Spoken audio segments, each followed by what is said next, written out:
최근 가장 주목받는 의료 기술과 신약 소식을 짚어드리는 이노메드 시간입니다. 오늘도 쿠키뉴스 박선혜 기자와 함께 볼 텐데요. 박 기자 어서 오세요. 안녕하세요. 쿠키뉴스 기자 박선혜입니다. 네, 반갑습니다. 자, 오늘은 어떤 내용 준비해 오셨을까요? 최근 의약품으로 부작용을 벗어난 차세대 치료법으로 디지털 치료기기가 대안으로 제시되고 있습니다. 올해 초 국내에서 첫 디지털 치료기기 처방이 시작된 이후 신규 허가를 통해 적용 대상도 점차 확대되고 있는데요. 오늘 이노메디 시간에는 향후 다양한 질병의 의약품 이외에 새로운 치료 수단으로 기대받는 디지털 치료기기에 대해 이야기 나눠보도록 하겠습니다. 네, 이 디지털 치료기기는 허가된 지 얼마 되지 않아서 좀 생소하게 생각하시는 분들이 많이 있는데요. 먼저 디지털 치료기기란 무엇인지 자세하게 설명부터 해주시죠.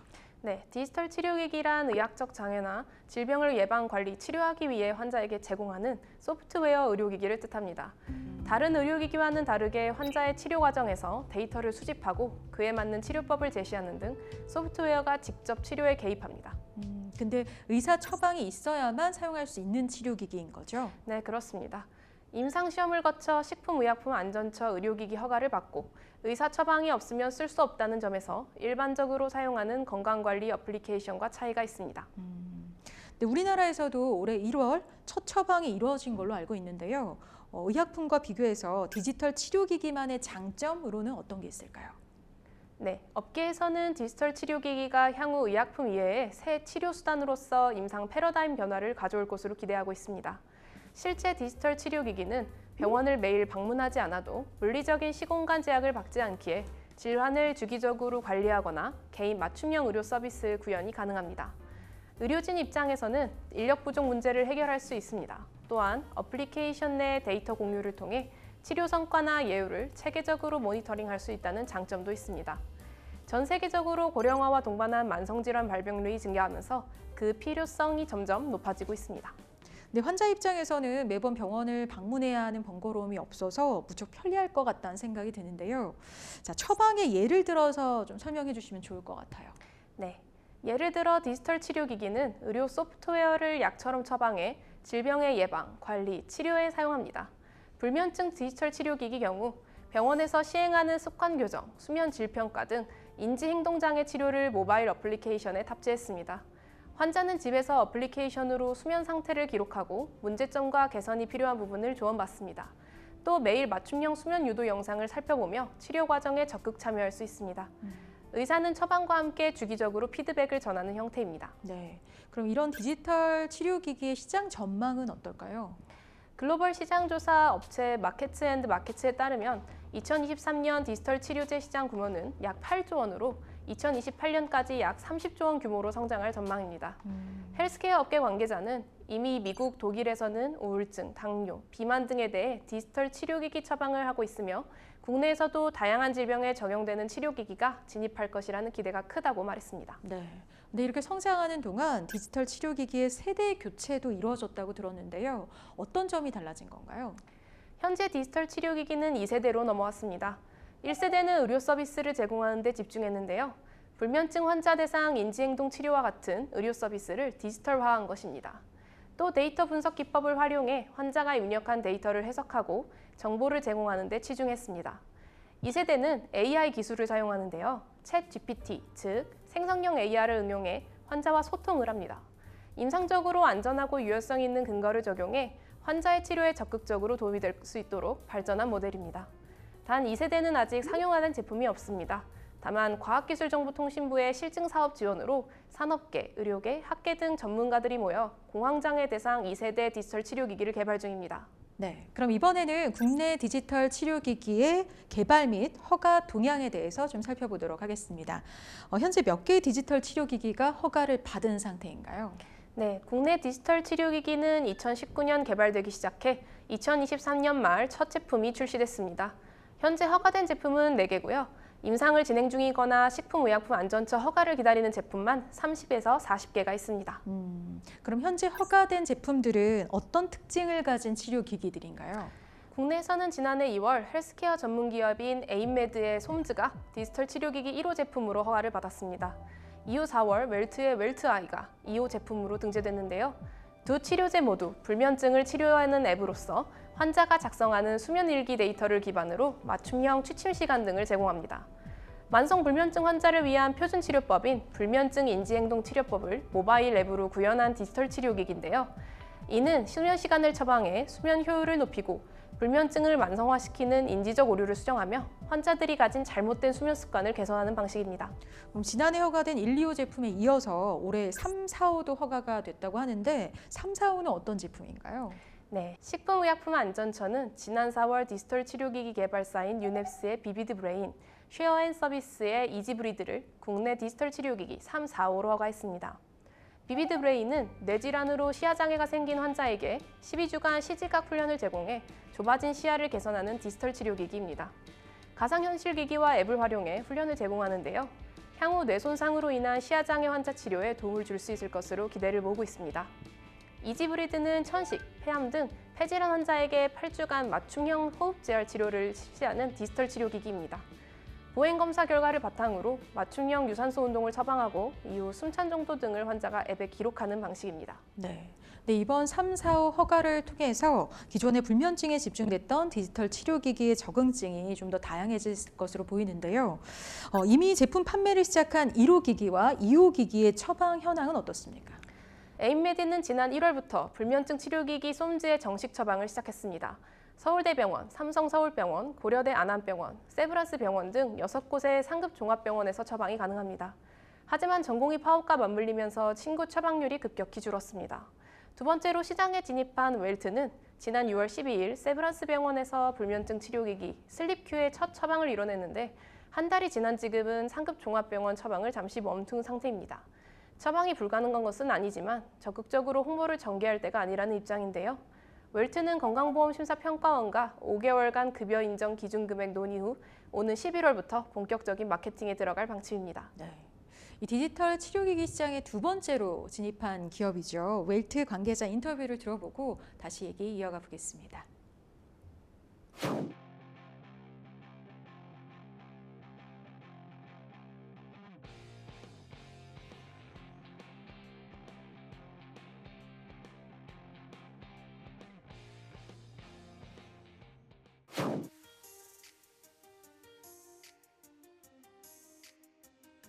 지금 이제 식약처의 허가를 받고 난 이후에 그 프로세스들이 조금 있어요. 첫 번째 제품이 처방되고 나서 이제 그런 그 원가 산출 내지는 가치 평가에 대한 그런 프로세스들이 돌아가고 있고, 저희도 이제 6월 12일자로 첫 처방을 하고 나서 뭐 그에 상응하는 서류들을 지금 구비해서 제출하고 같이 논의하고 있는 상황인데, 이런 것들이 사실 하나씩 정해져야 소위 말하는 민간보험, 실손보험에서도 이제 커버를 한다든지 시장의 본격적인 확대를 맞이할 준비를 하고 있다라고 말씀드릴 수 있겠습니다.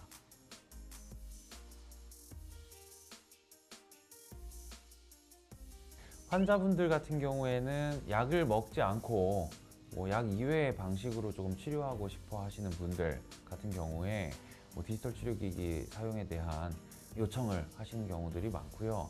병원에 오시기 힘들더라도 비대면 환경이나 뭐 병원과 좀 그 원격지에서도 디지털 치료기기를 활용하는 그런 방식으로 환자분들을 찾아서 치료받으실 수 있게끔 하는 그런 것들을 고민하고 있습니다.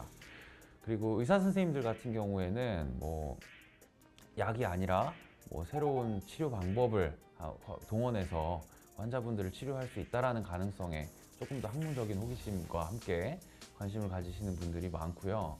그리고 제한된 시간 동안 환자분들에게 설명하거나 어떤 그 교육, 상담, 지도를 하는 것에 대한 그런 갈증이 있으세요. 환자-의사 관계가 좀 더 연속적으로 끊어지지도 않고 그 원내와 원외에서도 꾸준히 치료의 경험을 유지할 수 있는 그런 대안으로서 검토되고 장려되고 있는 것이 지금 현재 상황입니다.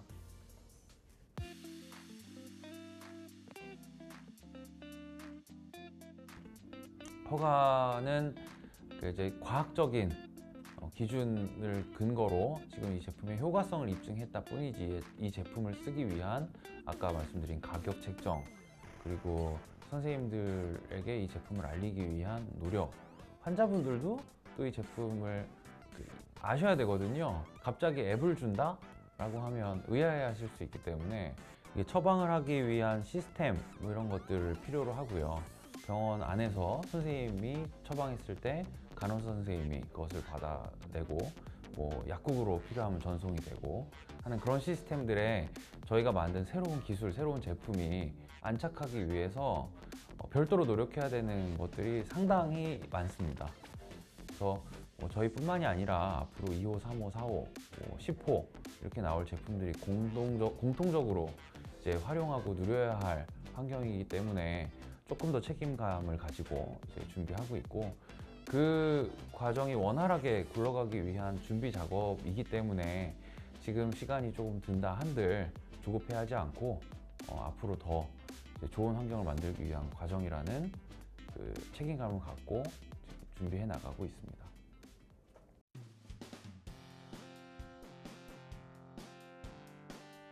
디지털 치료기기의 여러 가지 형태가 있어요. 근데 디지털 치료기기가 가지는 고유의, 지금까지 우리가 시도해보지 않은 특성이 있다면 선생님이 처방을 해서 환자가 가지고 나가는 시스템이라는 거예요. 병원 안이랑 밖이 이어지는 시스템이고 그 과정에서 환자를 진단하는 그런 과정까지 수반되기 때문에 정확하게 그 환자의 상황을 정의해낼 수 있는 그런 시스템입니다. 여기에 이제 디지털 기술들을 어떻게 집어넣을 것이냐라는 것이 저희의 숙제이고, 이 과정에서 만들어질 발전이, 진화가 우리가 기대할 수 있는 미래라고 생각합니다. 저희가 맞이하고 있는 뭐 인공지능을 예로 들어보면 인공지능이 의사를 대체한다 뭐 이런 얘기들도 쉽게 하시지만 사실 저는 그것이 쉽지 않다고 생각을 하고요. 디지털 치료기기에 인공지능 기술을 합리적으로 녹여 넣었을 때 우리가 기대할 수 있는 미래는 더 밝을 거라고 생각을 해요. 예를 들면 인간 의사 선생님이 디지털 치료기기 안에 이제 내재되어 있는 인공지능 시스템을 환자에게 주는 겁니다. 그렇게 되면 인공지능은 환자를 24시간 케어할 수 있는 상황이 돼요. 그리고 의사 선생님으로부터 필요한 정보를 전달받은 인공지능이 되죠. 다시 선생님한테 오는 겁니다. 그러면 인공지능은 그 환자에 대한 정보들을 취합하고 정리해서 다시 의사 선생님께 보고하는 겁니다. 오랜만에 선생님을 찾아갔어도 연속적으로 계속적으로 이제 의료 서비스를 누리고 있는 것과 같은 가장 이상적인 의료의 미래 아닌가, 그런 것들을 우리가 만들어낼 수 있는 토대를 만들었다라고 이해해 주시는 게 지금 디지털 치료기기가 첫 발을 내딛는 지금 상황입니다.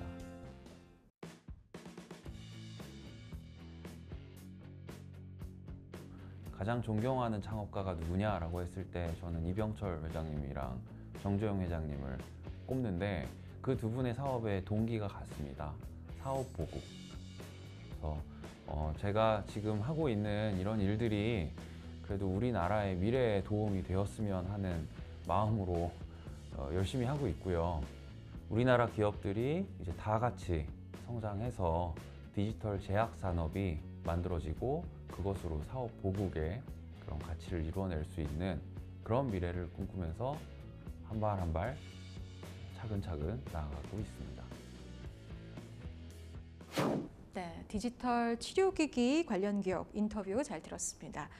자, 그럼 이번에는 디지털 치료기기 활성화를 위해서 어떤 점들이 좀 개선되어야 할지 살펴볼 텐데요. 우선 해외 디지털 치료기기와 비교하면 우리나라 디지털 치료기기 동향은 어떻습니까? 디지털 치료기기의 첫 처방이 이루어졌지만 미국과 독일 등 해외와 비교하면 갈 길이 멉니다. 독일 및 유럽, 미국은 제도가 체계적인 반면 우리나라의 경우 디지털 치료기기에 대한 신뢰와 인지도가 낮고 가장 중요한 건강보험 수가 문제도 남아 있습니다. 앞으로 환자, 의사, 기업이 상생할 수 있는 제도 정립도 필요합니다. 네, 그러니까 허가와 보험 수가 제도가 잘 갖춰져 있는 미국이나 독일 등과는 달리 우리나라에서는 디지털 치료기기 활성화하기 위해서 아직 넘어야 할 산이 좀 많아 보이는데요. 처방이 이루어지기까지 진입이 어려운 이유를 좀 알려주세요. 네, 기술 중심 평가로 허가한 후 향후 의료기관에서의 보험 수가 등 가격 기준을 설정하는 미국과는 달리 국내는 허가 단계에서도 보험급여 조건 등이 고려되며 상대적으로 더 까다로운 심사 조건을 거치게 됩니다. 때문에 디지털 치료기기가 처방되기까지 너무 긴 시간이 걸린다는 지적이 많습니다. 불면증 치료기기 솜즈는 작년 2월 식약처 허가를 받은 뒤 올해 1월 서울대병원에서 첫 처방을 하기까지 약 11개월이 걸렸습니다. 식약 허가를 받더라도 한국보건의료연구원의 심의를 재차 거쳐야 처방을 할 수 있기 때문입니다. 그러니까 안전성이 좀 검증된 경우라면 절차를 신속하게 진행할 수 있도록 규제 개선이 필요할 것으로 보입니다. 자, 이와 함께 디지털 치료기기에 대한 환자와 의료진의 인식 역시 좀 많이 바뀌어야겠죠. 네, 환자와 의료진들의 디지털 치료기기에 대한 인식 제고도 관건입니다. 솜주의 경우 지난 1월 이후 지금까지 처방 건수가 20여 건에 불과하고요. 세브란스 병원은 집계가 어려운 상황입니다. 한 업계 관계자는 애초에 디지털 치료기기에 대해 아는 환자가 적은데 처방하는 의사 역시 관심이 없어 처방률을 높이는 데 난관이 있다고 말했습니다. 특히 기존 치료와 상당히 다른 방식으로 적용되기에 과연 효과적으로 사용할 수 있을 것에 대한 우려가 여전하다며 아직 연구 목적 처방이 많은 만큼 의미를 부여하기엔 이르지만 시간이 걸려도 반드시 해결해야 할 문제라고 덧붙였습니다. 네. 자, 디지털 치료기기의 빠른 개발 속도에 맞춰서 규제 지원과 인식 역시 좀 개선되어야 할 것으로 보입니다.